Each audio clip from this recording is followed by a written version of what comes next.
ছোটোবেলায় যখনই মায়ের কাছে কোনো কিছু খাওয়ার আবদার করতাম, তখনই মা বানিয়ে দিত। আর যখন একটু বড় হয়েছি তখন কোনো কিছু খেতে চাইলে মা বলত, মেয়ে মানুষ না, নিজে নিজে বানিয়ে খাও, নিজেরও একটু কিছু কিছু কাজ শেখা উচিত।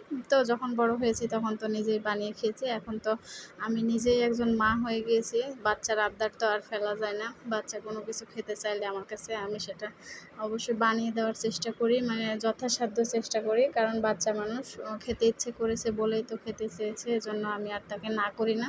এখন সবসময় তো ঘরে আর সব রকমের জিনিস থাকে না বানানোর জন্য, কিন্তু আমি ঘরোয়াভাবে যা থাকে সেটা দিয়ে আমি বানানোর চেষ্টা করি।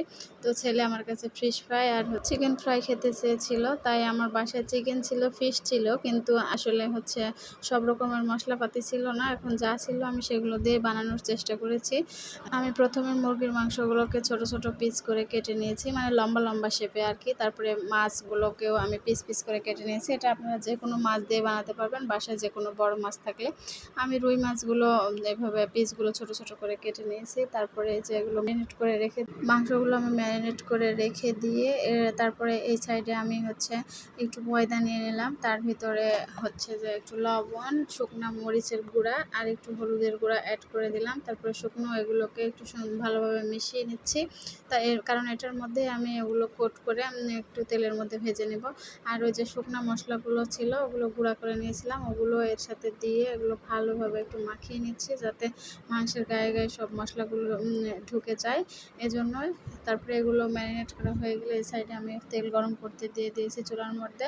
আর এগুলো আমি এখন ময়দার মধ্যে দিয়ে সুন্দর করে চেপে চেপে এগুলো ময়দাগুলো গায়ের সাথে একটু ভালোভাবে লাগিয়ে নেব। আমি 2বার করে এগুলোকে কোট করে নিব। একবার নেওয়ার পরে আমি আবার ওই যে মশলার মধ্যে যেই মশলাগুলো একটু ঝোলঝোলের মতো ছিল, ওগুলোর মধ্যে আরেকবার ভালো করে মাখিয়ে নিচ্ছি মশলাগুলো গায়ের সাথে। তারপরে আমি আবার যে ময়দার মধ্যে দিয়ে এগুলোকে একটু চেপে চেপে ভালোভাবে এটার গায়ে লাগিয়ে নিতে হবে, নাহলে ভাজার সময় যে পাতলা থাকলে ভিতরে মাংসগুলো সব পুড়ে যাবে, শক্ত হয়ে যাবে, খেতে ভালো লাগবে না। এজন্য এভাবে একটু সময় নিয়ে আস্তে আস্তে চেপে চেপে এগুলোকে লাগিয়ে নিতে হবে। তবে এভাবে আমি প্রত্যেকটা এভাবে করে নিচ্ছি। অফ ক্যামেরায় আমি এগুলো সব করে নিয়েছি, যেগুলো দেখাতে গেলে ভিডিওটা অনেক বড় হয়ে যাবে। আর আমি এখানে কোনো রেসিপি দিচ্ছি না, জাস্ট আমি আপনাদের সাথে শুধু শেয়ার করলাম, এই আর কি। ভালোভাবে সবগুলো করার পরে আমি এই যে তেলের মধ্যে যে দিয়ে দিচ্ছি একে একে সবগুলো।